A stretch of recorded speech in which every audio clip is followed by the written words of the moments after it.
Welcome to my channel and to the first video of the series that I have called Learning Vim using a plugin Day 1. So I'm using Screen Key so you can see what I'm doing in the keyboard. So I have a plugin that is called Learn Vim .vim in the channel. You can find how to install it, but the idea is that you will learn along the way with me.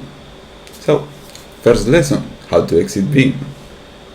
And usually if you click Vim and you don't know how to exit Vim, well, you have here the options.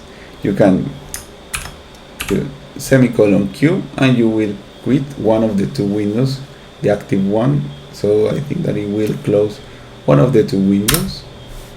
As you see, the second part of the window disappeared. If I use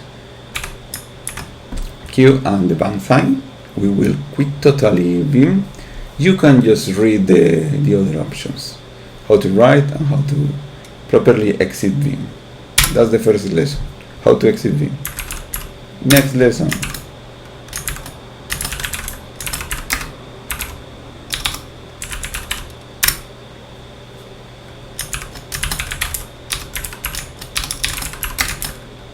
next. So, how to exit? Oh, you have here the channel, and here you have some suggestion on how to do it. So if you are creating a new file and you want to save your changes, you will do WQ. So like semicolon WQ. And of course, as those lessons are just read-only, you cannot save, but I will demonstrate that using just the one that we just learned. Q dot, or if you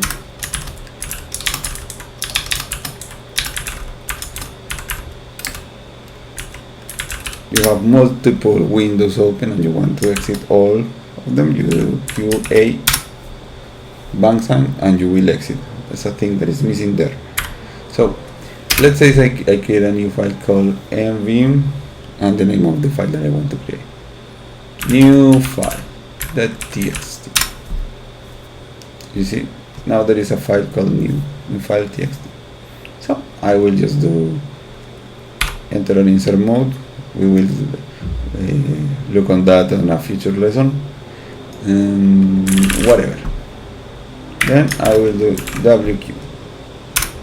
It will check, but if I do it again, it's saved on the disk, so I will see the text. So in visual mode, I can check that all the things that I just write are there. So let's do again Q. Q bang to exit Vim, and let's return to the tutorial.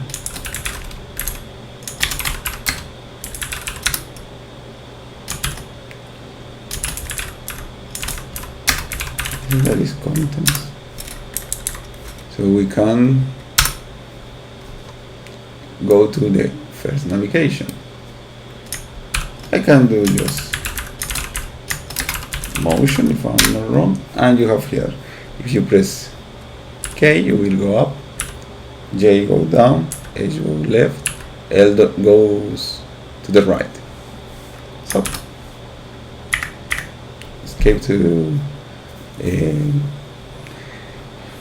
quit the small screen, and you have here the first lesson, word and line motions, how to jump to the next word, how to jump to the previous word, how to jump into the current word, how to go to the first non-blank character, how to go to the first non-blank character but in a more precise way, and $sign to go to the last column.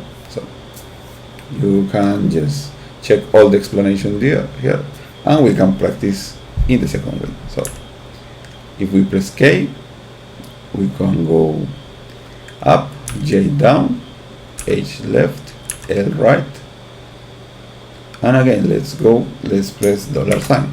See, the cursor jump to the end. 0, we will go to the beginning. W, we go jump one line. W again, we will jump one line. V, go back one line. V, go back one line.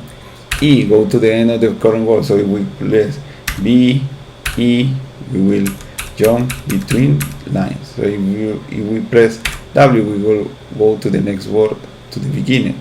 We want to go to the end of the word, press E, but end. W for the next word, E for the end. B to return to the beginning.